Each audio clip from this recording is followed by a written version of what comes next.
Hey, what's up, everybody? For this video, I want to talk about some of the negativity surrounding the WWE and the Money in the Bank pay-per-view. Just doesn't have a lot of momentum heading into it. I think I'm kind of skeptical about ordering it as well. I actually was planning on spending the money for it just to support Daniel Bryan and CM Punk main eventing a pay-per-view, but at the same time, the Monday Night Raw really left you with a bad taste in your mouth. A lot of people thought it was one of the worst shows in a long time. They felt actually bad. They felt guilty about watching the show. Like they felt like, why am I a wrestling fan? How long am I going to keep watching this shit?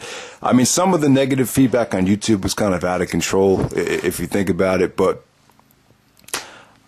I'll tell you this. I wouldn't say that the storyline is going to affect the match. I definitely still think Punk and Bryan will sit down with the agents. You could tell both guys are very frustrated with the actual storyline, especially CM Punk. CM Punk seems kind of disengaged. You just feel like his heart really isn't in it. But, you know, to say that the match is not going to deliver because of the storyline, I think that would be premature to say. Now, the finish, you know, the finish with AJ being the referee might hurt the show.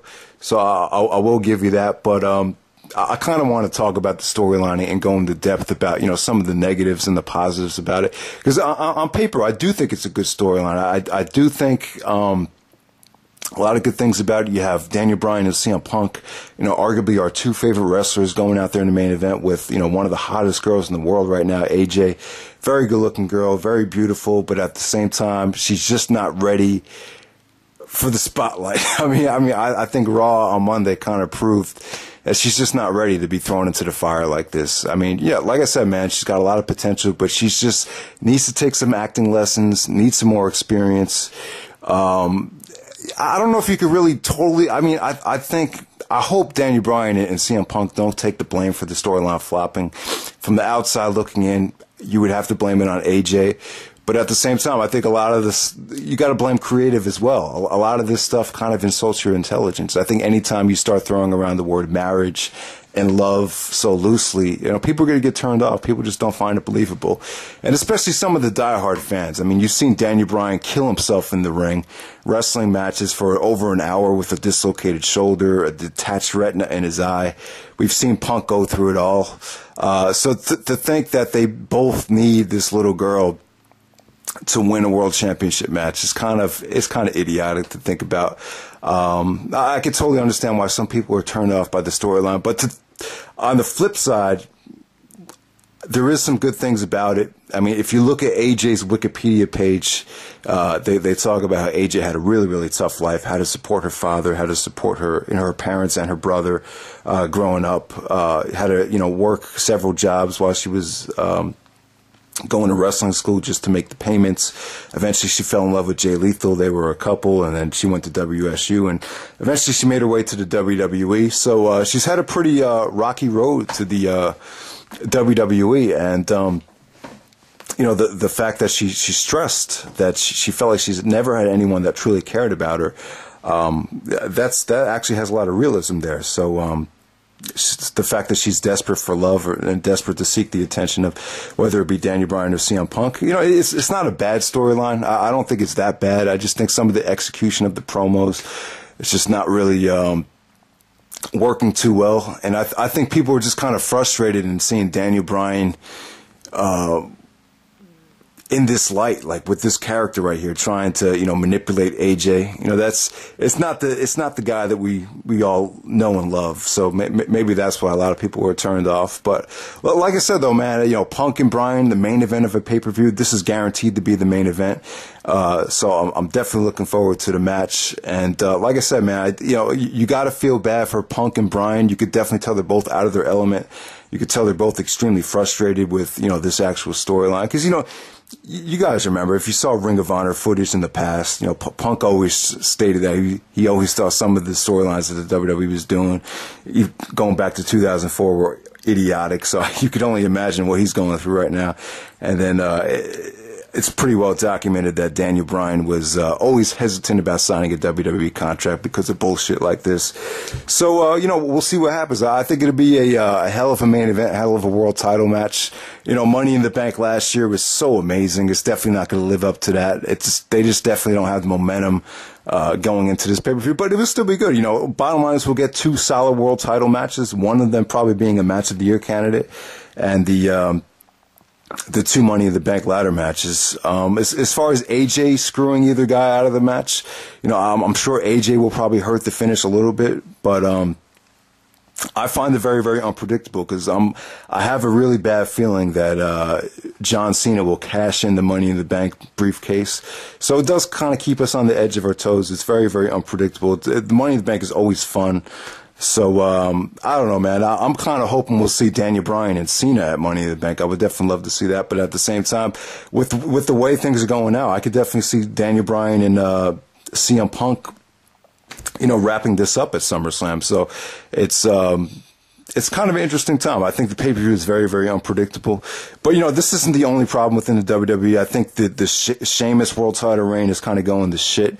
I just don't think enough people care. I don't think enough people really are noticing him. I don't think a lot of people really take him seriously as a championship, caliber guy right now. He's going out there with Alberto Del Rio. I don't think either guy has a lot of momentum. I don't think a lot of people even care about this match.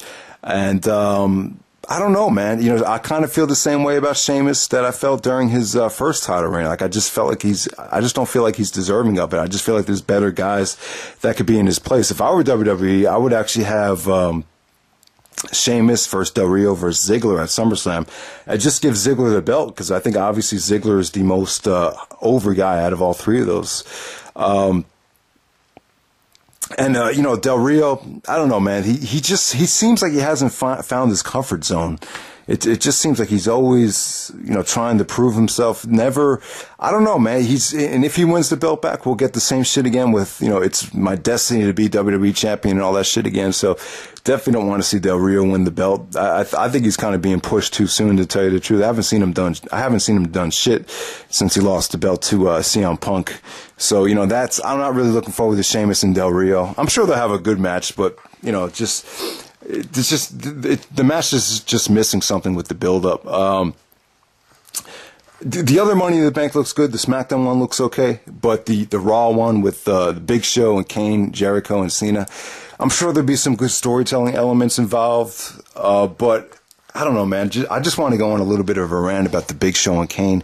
It's just funny. Whenever they get pushed, people start saying that WWE sucks and all that stuff. I totally agree. I don't know. I thought Big Show, was supposed to retire in 2006. I wasn't happy when he came back to face Mayweather at WrestleMania 24, and Kane.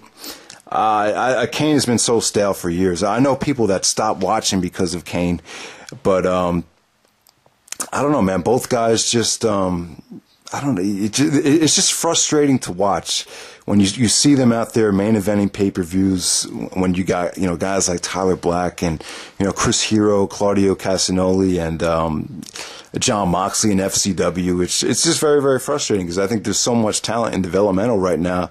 And, we're still sitting through all this crap. Very, very frustrating. But hey, Money in the Bank is not going to be as good as last year. Definitely don't count on that. But it'll be good, though. I'm expecting it to be like a 7.5. I think you'll see Daniel Bryan and CM Punk go out there and rock the house. I don't think AJ's going to take away from the match too much. But if I were WWE, I'd try to find a way out of this AJ storyline and definitely have, I wouldn't mind seeing a triple threat match or a fatal four-way with Cena, Jericho, Punk, and Bryan at WrestleMania or something like that. Or maybe you could do Punk versus Jericho, not for the title, or you could do Daniel Bryan versus John Cena for the belt. That's something to think about right there. So, yeah, man, SummerSlam's looking good, man. Brock Lesnar's coming back to take on Triple H. I'm excited about that. And with TNA right now, man, I don't know, man, ever since Vince Russo left, things are clicking, man. They got Logano over there. You got Bruce Pritchard, who used to run Bite This with Kevin Kelly. I thought he did a great job with that show. He's definitely a smart guy, so I think he knows what he's doing. And even though it wasn't crazy about the X Division tournament at Destination X, you could just feel like the company just feels like it's getting its shit together. You're not seeing any bullshit segments with the knockouts. Well, maybe you are, but not on the pay-per-view. I think they're picking their spots. They know when to do things and when not to do them now. And you could definitely, Austin Aries is just, I'm not going to say single-handedly saving the company, but Austin Aries, has a lot of momentum right now. I think he's making people interested in TNA once again. I would say it would be a mistake. I know some people are still pushing for a James Storm Robert Roode match at Bound for Glory. Well, why would you want to do that?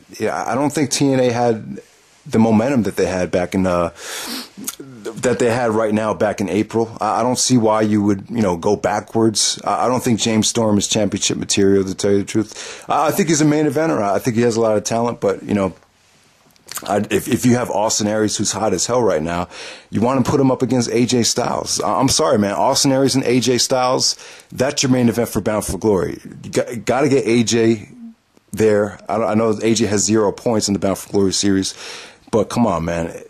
If you ask me the question, who's the better wrestler, AJ Styles or Austin Aries, I can't even tell you. That's so close. That's so down the middle. I can't even tell you who the better wrestler is. Aries is probably the better overall package. But, the future of TNA versus the TNA legend definitely needs to happen. And it's something that really hasn't been done to death. They only had one match, and that one match kind of got overlooked. No one really knows about it. So, man, TNA is definitely the best company in the world right now, I would say. And definitely looking forward to great things. And hopefully the WWE step up their game after Money in the Bank leading up to SummerSlam. That's pretty much it. Hope you guys enjoyed the video, and take it easy.